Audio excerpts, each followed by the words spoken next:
Branimire, dobro večer. Dobro večer. Dobrodošli na Jazz Point Novi Zagreb, koncertni ciklus Centar za kulturu Novi Zagreb. Hvala. Otvaramo novu sezonu premijernim gostovanjem vašeg kvinteta. Neću reći da li je novi ili stari. Kako se osjećate? Osjećam se lagano uzbuđeno. Apropo ovoga novi ili stari novi, zato što sam imao godine unazad, imali smo drugu formaciju, drugu postavu, promovirali smo druge albume.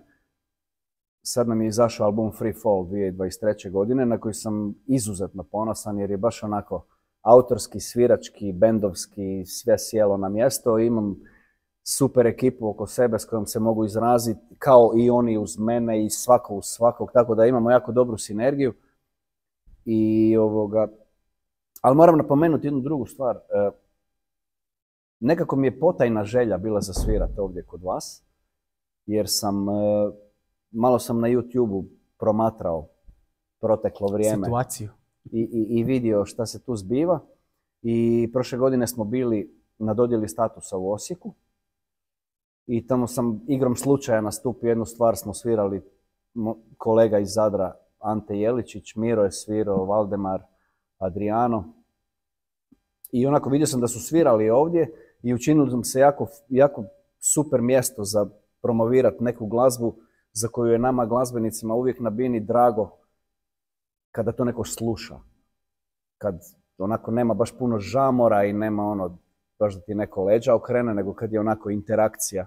A prostor mi se učinio i ta manifestacija mi se učinila baš zgodna da promoviramo naš novi album. Tako da evo, danas smo tu i nadamo se najboljem i fantastično. Veselimo se naravno. Spomenuo si Free Fall, novi album. Jel doslovno prijevod Free Fall, slobodan pad, jeste ga tako snimili ili je bilo ipak malo pripreme i planski? Ne, nismo ga tako snimili. Nismo ga tako snimili i nismo se uopće bacili na glavu. Zato što ovo je u principu moja nekakva ideja ove glazbe je da to ne bude samo demonstracija sile bez svrhe. Meni je uvijek primarna ideja melodija i glazba i dinamika. To mi je primarno. Ali u ovoj vrsti glazbe koju mi izvodimo ima dosta zadanih nekakvih momenata, dosta akcenata, dosta stvari za koncentraciju. Onako, dosta je busy cijela priča. Tako da smo mi cijeli taj album snimali odvojeno, ali nekako ja uvijek to tako gledam da snimim album kao dokument koji kasnije krenemo promovirati, svirati i onda od tog dokumenta putem na bini izradimo neku našu emociju, neki novi moment. Neki naš senzibilitet koji ne možemo izvježbati na probi. Ne možemo to naučiti, nego jednostavno imamo zadanu materiju s kojom se krenemo baviti i kroz neko vrijeme izmodificiramo najbolje kako nam paše i onda tako sviramo. To je ovaj band večeras. I slažem se da to nije najbolji smjer. Po meni je uvijek najbolji smjer kad je band napravio materiju, obavio 10, 15, 20 svirki i onda ušao u studio to live snimat. To je po meni najbolji moment, ali eto, u ovoj priči nismo imali tu priliku. Lenart iz Slovenije, svako je od negdje i mi svi puno sviramo, svako na svoju stranu i teško nam se skupiti, teško nam je sve to izvesti. Onda je ovako nekako bila onako linija manjeg otpora za početak da nešto napravimo, da nam to bude i motiv da dalje grizemo i da se time bavimo. Eto, to je bio naš neki smjer.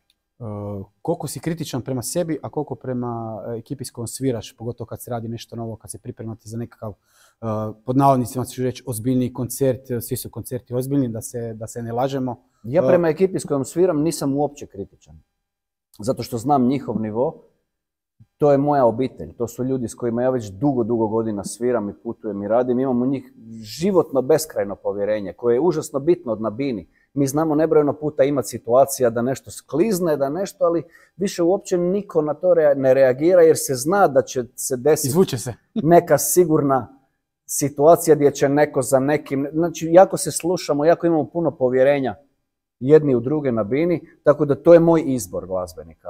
Ovi ljudi koji večeras sviraju, znači Masej Kovačević, Vedran Ružić, Mlacka, Mladen Hrvoje Ilić i Lenart Krečić, to su moji frendovi, moji ljudi, moj senzibilitet za ono što bi ja htio izraziti. A kritiku prema sebi imam stalno najveću. i nikad nisam zadovoljan. I šta god da napravim, uvijek bih htio nešto promijeniti, uvijek bih htio da to bude bolje i onda kad to bude bolje, mi to tek onda ne valja, onda bih htio da bude bolje i tako u krug. Klasika. Jer to tako, i dok je tako je dobro. Jer mislim da onog momenta kad ti kažeš, ja sam super i sve je ovo super, onda to nije dobar znak.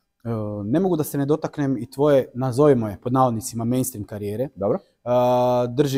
Držiš to sedlo, držiš te bubnjarske uzde za masu, neću reći masu velikana, ali za nekolicinu stvarno priznatih izvođača, pošto si i sam jedan od njih. Kako balansiraš, s kim ti je najljepše svirat i u studijskoj varijanti i u live-u? Imaš možda nekakav događaj ili situaciju za podijeliti, možda neku nepredviđenu situaciju da se desila i ovako ko ti je onak baš blizak, da ih ne imenuje, od tih imenuj, ja neću, ko ti je ovako blizak senzibilitetom, duhom, energijom? Ok, mogu vam vrlo kratko odgovoriti na to pitanje. Svirao sam sa jako puno izvođača kod nas i ja zaista generalno smatram i jako volim našu zemlju. I mislim da profesionalni glazbenici u ovoj zemlji, nema ih previše, ali ima ih dovoljno. Mislim da mogu ostvariti plus minus jako lijepi život. Ja otprilike znam, imam puno inozemnih kontakata i prijatelja i poznanstava i znam otprilike kako se kreću stvari kad ljudi sviraju na puno većim nivoima. Nije to puno različito nego kod nas.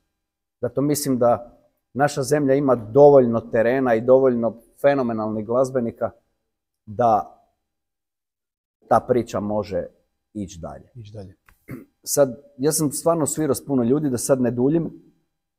Definitivno mogu izdvojiti moju sadašnju situaciju. Ja sviram s Džibonijem u bendu već 14 godina i najotvorenijeg srca, bez da ikog želim umanjiti. To mi je najljepša epizoda u kojoj sam se našao do sad, zato iz jednog razloga što sviramo stvarno velike koncerte pred puno ljudi, veliki je fan klub, puno je ljudi koji vole tu glazbu. Ono što mene čini ponosnim na toj bini je to što izvodimo autorsku glazbu. Što izvodimo priču čovjeka koji je sebe dao u to i koji se ogolio i napisao cijeli svoj opus polazivši od sebe. I onda kad si u pratnji tako nečeg, znači to nije priča interprete, gdje se pjesme kupe pa se izvedu. Pa neko to bolje izvede, neko lošije. Ovo je original. Iskreno do kraja. Ovo je iskreno, ovdje nema dalje. Znači što se tiče pop nastupa, ovo je najljepša priča u kojoj sam ikad radio. Prekrasno. Kakvi su dalje planovi za Branimir Gazdik i za Branimir Gazdik Kvintet? Znate šta? Nema plana. Planovi, odličan odgovor. Kad se rade planovi, onda se tu ima i očekivanja. A kad se očekivanja ne dese, onda se razočaraš. I nekako sam putem naučio da je najbolje kad nema plana i nema očekivanja, nego samo i nema uvjetnog stvaranja. Znači ja bi sad nešto radio, ali želim nešto. Ne, ja bi dao iz sebe to što želim i ne želim ništa. Jer to radim, jer to osjećam, jer je to moj život. A onda šta se putem desi, mislim da je najiskrenije i najbolje. Tako da planova nema, očekivanja nema. Idemo day by day, trudimo se najviše što možemo, putujemo, sviramo, nastupamo i od toga se formira neka materija koju onda njegujemo putem. Negdje uspješnije, negdje malo manje uspješno, ali to je naš život i tako. Svijet ide dalje. Neću te ni ja još puno davit, ali evo ovako iz glave da sad moraš, da život ovisi o tome, top 3 bubnjara trenutno u tvojoj glavi i u vibe-u koja su za tebe. U svijetu ili u Hrvatskoj? Evo, ti meni reci. Pa dobro, sad ako krenemo pričati u svjetskom smjeru je to vrlo, možemo još sat vremena snimati. Zato što tu je mnoštvo najrazličitijih stilova i uzora, od rock glazbe do jazz glazbe do svega. Znači, inspiracija je jako široka stvar. I uvijek sad, ja nekako zaista iskreno mislim da svako u sebi ima nekakav sentiment prema određenom stilu. I nekad neki ljudi foliraju i rade se jako pametni i važni pozivajući se na neka imena i nešto, jako su pričljivi, ali u principu zaista mislim da svako od nas ima određeni stil i određeni krug glazbenika koji mu zaista naprave onako neke... Nešto u želucu. Nešto, znači to kad čuješ nešto se desi. Sad ja mogu nešto čuti za što je stvarno divno i vrijedno, nisam baš jako osjetio, ali kažem wow, to je super. Je. Ali ja sam nekako odrastao na fusion glazbi, na toj eri. Znači imali smo i Weather Report, i Mahavishnu orkestra, onda je to sve skupa nekako progrediralo, onda je tu krenulo i Billy Cobham i Steve Gadd, onda je putem došao i Korea Electric Band na kojem sam ja jako odrastao i svi ti glazbenici iz tog miljea, ima ih jako puno da ih sad ne izdvajam, znači to je nekakav moj smjer koji sam ja onako osjećao. A što se tiče Hrvatske,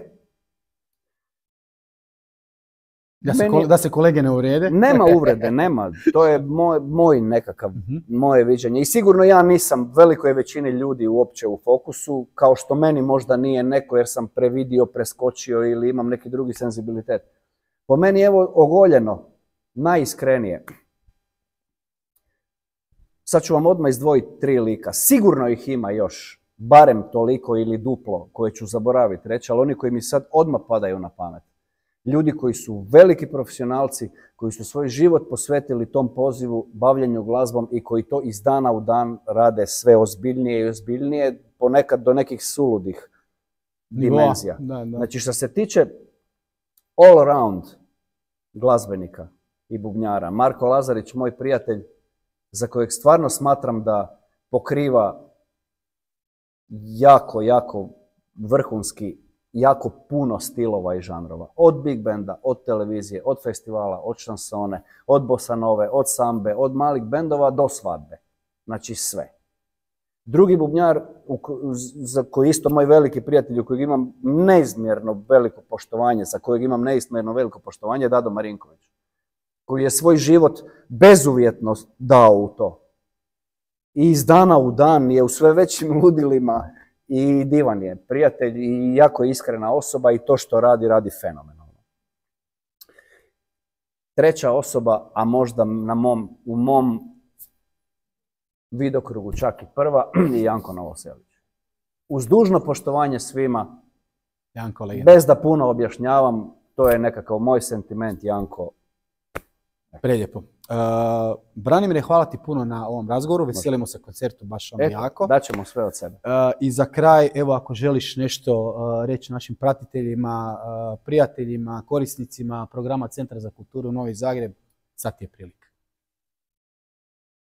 Želio bih vam reći da imate predivno mjesto koje je po nekako moje procjeni još uvijek u fazi nastajanja i bujanja i onako volio bih da podržite ovo mjesto i ovu manifestaciju jer je predivna dvorana, predivni su ljudi iz organizacije, predivni su uvjeti i zaista mislim da je jako vrijedna priča da se podrži i da traje što duže vremena. Eto, hvala.